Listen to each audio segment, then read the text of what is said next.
Hello garden lovers. Well, I'm back in my garden, well, and in the house actually. Got back in just before Christmas. We've had the builders in, major project.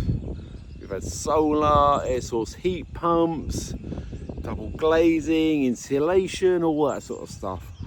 And it's just so good to be back here.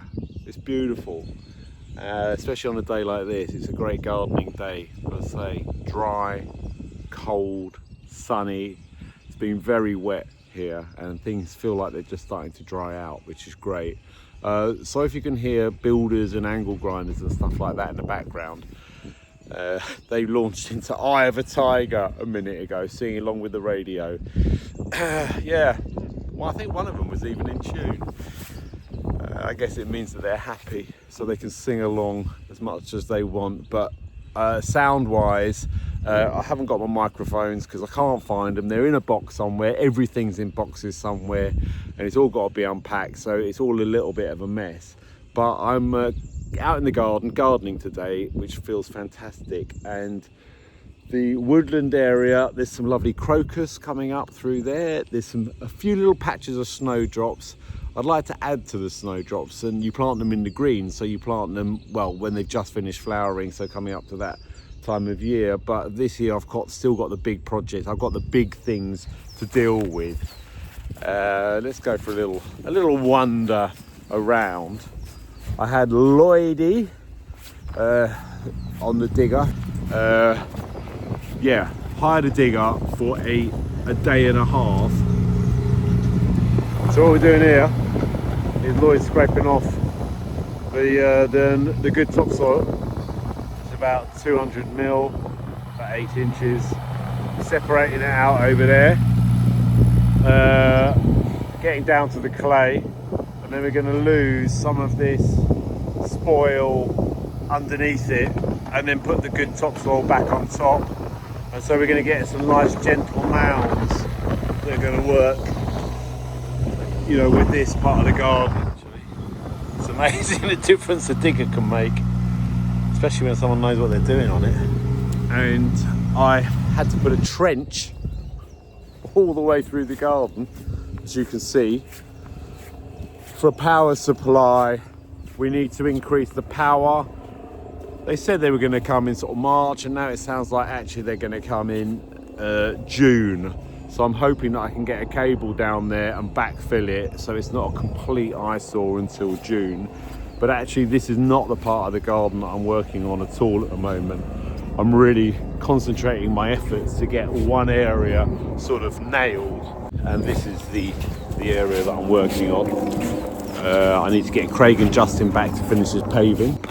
A lot of paving gone down. You can really see the shape of it coming together now. I've done a lot of sort of stone picking, and sort of it was a Christmas jigsaw puzzle that I put together. I get out for an hour or two every now and then after too many mince pies and glasses of port and cheese and all that business, just to do a little bit of exercise, so that they can then, when they turn up, they can lay the paving.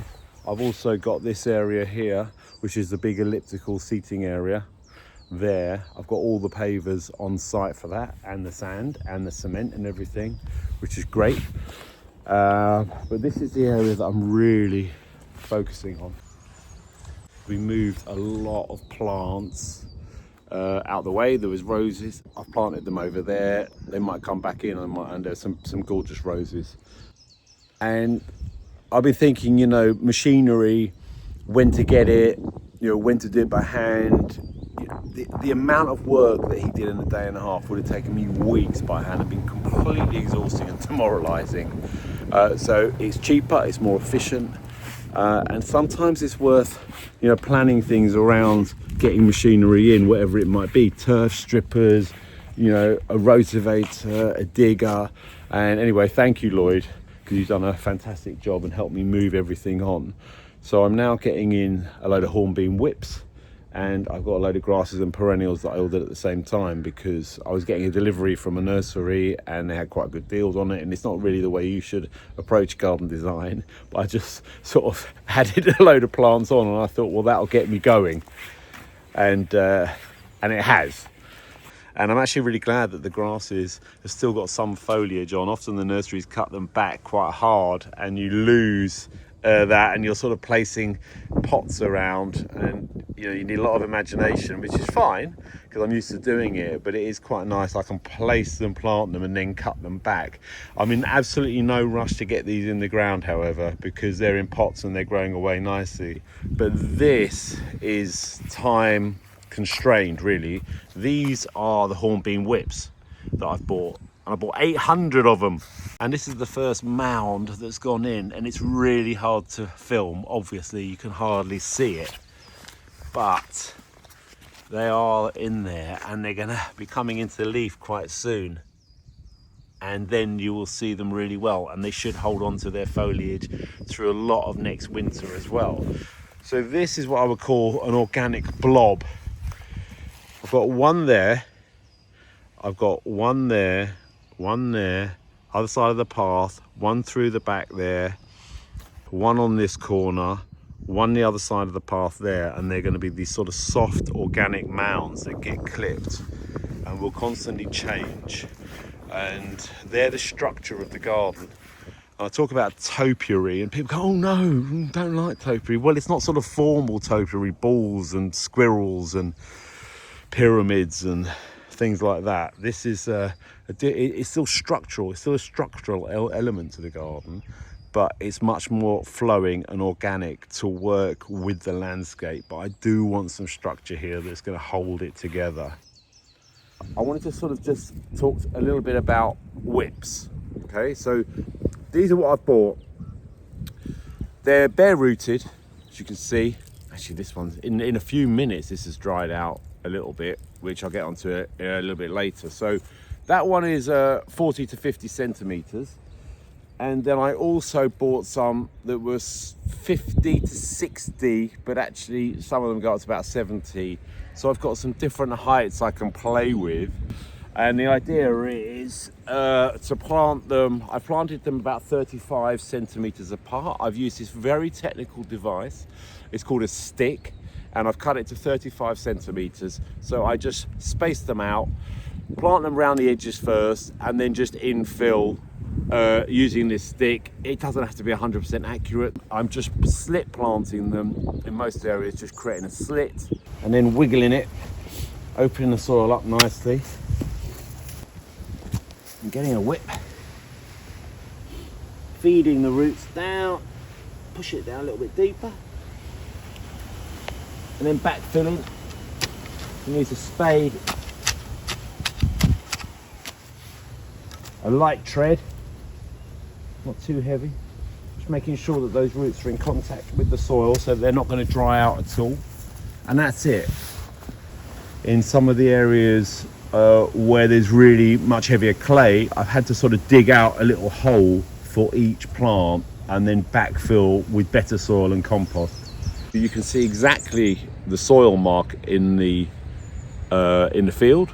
So I'm planting them at least that deep, if not a tiny little bit deeper, so that they'll root out from here. And they've got really strong roots on them. The idea is that when they're spaced, all the roots will sort of turn into one single organism, one single plant, because you can buy topiary hornbeam, obviously, and you can buy ready-made hedges and everything. But bare-rooted plants are just so much cheaper. And for what I'm trying to do, they cost me trade. The small ones are about 75p each. If you're not trade, they're about £1 each. And these larger ones, I think, about 10p more.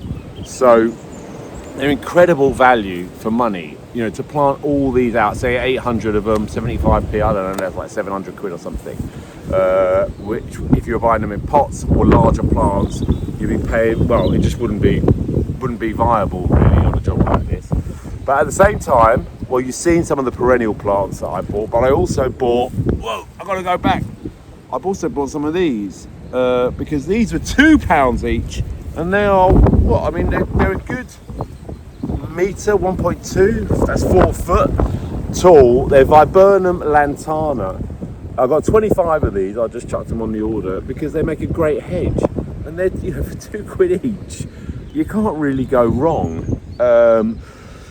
And yeah, planting bare rooted.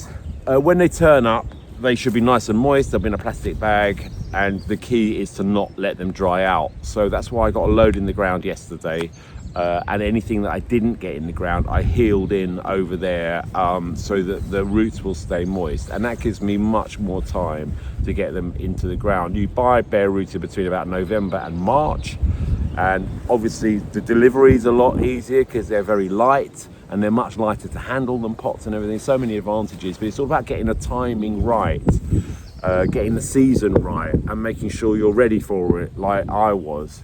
And it gave me a real incentive to get it ready for this time of year.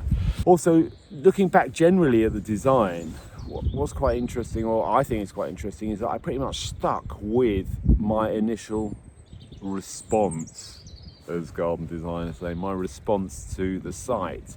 If you look at the video where I'm sketching over a drone shot down a layout plan, I've pretty much stuck with it. The path, the seating area, how the beds are going to just meld into the wider garden, and then also I did draw some clipped sort of topiary shapes. I wasn't quite sure what they were, and maybe some multi-stem trees, which I now have to order because they're next on the list.